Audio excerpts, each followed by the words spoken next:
Just a couple years ago, by the way, congratulations, you were named the CEO of the Year.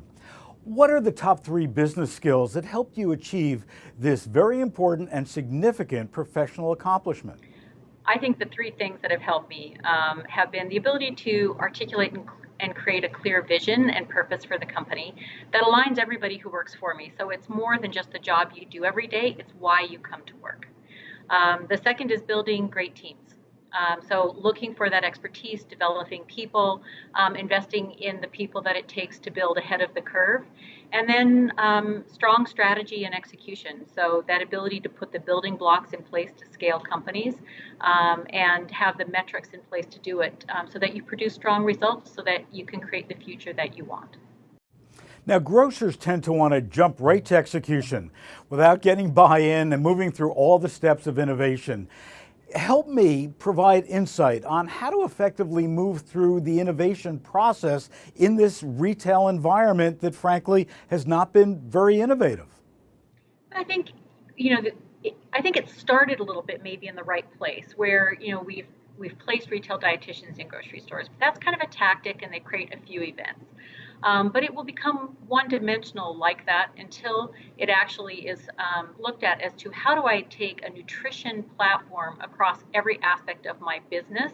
And the role has to change from being kind of in-store events or having just a small voice or, being a consultant to a marketing program to being the purpose of it and leading the strategy behind it.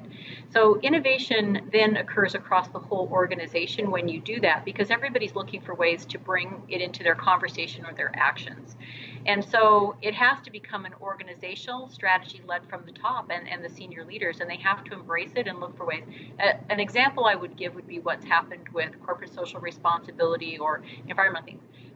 They become departments, but they're also integrated into the strategy of the company.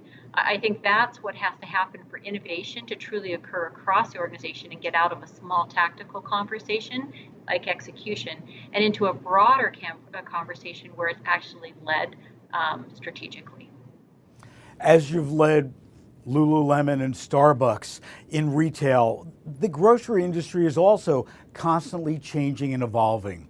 What are some tips that you can share about how to bring team members along through this whole change management process? What I think is really important and what I've learned around creating change and really disruptive industries is it's so important to create that vision for the future and state that goal of what it looks like. And without that, what you get is protecting the status quo and incremental change, and you get kind of the looking backwards to predict the future. An example I give from my Starbucks days when we realized that we'd grown a lot of stores, which is what we wanted to do, but we hadn't really changed the average volume of stores. And why? Because the budgeting process really worked on, you'll get a 3% increase in sales from last year, whatever. So it was thinking small.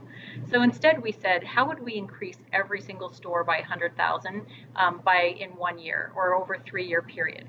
And so when we stated a bigger goal and everybody started looking for how to accomplish the bigger goal, we were able to align everybody and we had to state the reasons why we were doing it so that we could pay our employees more, so that we were successful. We knew we were truly winning market share and staying a leader in the marketplace. And the more people we served, the more places we created third place. So you have to create a whole story about that future that aligns people to disrupt the status quo. And otherwise, they're so concerned about incremental change. They don't think about big change. So if you're going to be in the innovation business, you really have to be in the game of bigger changes and a bright future that gets people out of their internal politics and metrics that just measure the past. Thank you so much for joining us. And on behalf of all the retail dietitians that are members of RDBA and frankly the supermarket industry as a whole, I want to thank you for joining our industry and really being in a leadership position to affect change when it comes to health and wellness for every American. Well, thank you so much. And I want to say we look forward to partnering with you to help grow this and really change the conversation around nutrition, everywhere that retail grocery stores are. So thank you.